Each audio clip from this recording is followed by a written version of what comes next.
tattoo ਛਾਪੇ ਨੇ ਬੰਦੇ ਨਰਕਾਂ ਨੂੰ ਤੋਰੇ ਪਰ ਬਹਿਗ ਬੱਲੀਏ ਆ ਨਾਮ ਸੁਣ ਲੋਕਾਂ ਦੇ ਪਸੀਨੇ ਛੁੱਟਦੇ ਸਾਡਾ ਇਹੀ ਹੈ ਟੈਲੈਂਟ ਤੇ ਸਵੈਗ ਬੱਲੀਏ ਆ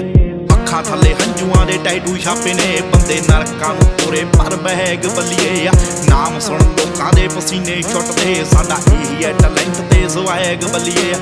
ਉਂਝ ਇੱਥੇ ਗੱਲਾਂ ਤਾਂ ਬਥੇਰੇ ਕਰਦੇ ਜਦੋਂ ਅੱਖਾਂ ਮੂਰੇ ਹੋਈਏ ਅਸੀਂ ਨੇਰੇ ਕਰਦੇ ਆ ਉਹ ਦਿਨੋਂ ਰਾਤ ਹੁੰਦੀ ਦਾ ਪਤਾ ਨਹੀਂ ਲੱਗਣਾ ਹਾਉ ਡੈਵਲਾਂ ਦੇ ਨਾਲ ਨਾ ਤੂੰ ਖੇਡਣਾ ਫਿਰੋ